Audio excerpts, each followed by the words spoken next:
Այս տղամարդը 67 տարի չէր լողացել ու երբ լողացավ, մահացավ։ Ծանոթացեք Իրանի բնակիչ Ամու Հաջին է, ով երիտասարդ տարիքում տրավմա է տարել, որի արդյունքում էլ ինքն ամփոփ է դարձել, չի շփվել հասարակության հետ ու դարձել անօթևան։ Տարիներ շարունակ նա շրջում էր քաղաքներով, իսկ հետո հաստատվում է գյուղերից մեկում, այնտեղ բնակիչները նրան շատ ջերմորեն ընդունում են, իր համար աղյուսե տնակ են պատրաստում, որտեղ էլ ապրում է ու մինչև այդ պահը չէր լողանում առհասարակ։ Նրա համար տեղացիները մահճակալ էին տրամադրել, պատրաստել հարմարավետ տեղաշոր, բայց նա նախընտրում էր քնել գետնին ու չէր ցանկանում ընդունել այդ նվերներն, այսպես ասած։ Նրա սննդակարգը նույնպես կեղտոտ էր, նա հիմնականում ուտում էր կեղտոտ խոզապուտ, որը լվանում էր կեղտոտ ջրով ու նեղանում էր, երբ որ իրեն մաքուր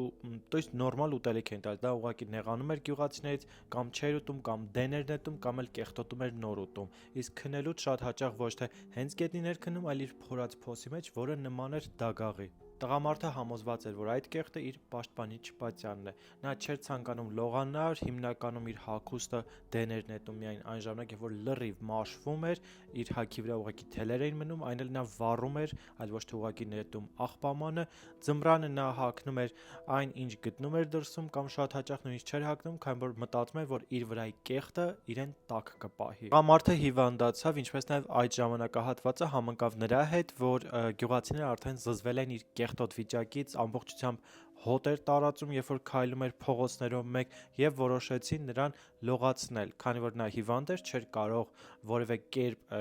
առարկեր, նրան լողացնում են ու տեղում էլ նա հենց մահանում է։ Հոկտեմբերի 23-ին 2022 թվականին նա մահանում է մաքրությունից։ Մեկնաբանություններում նշեք ամենաերկար ժամանակահատվածը, որ դուք չեք լողացել։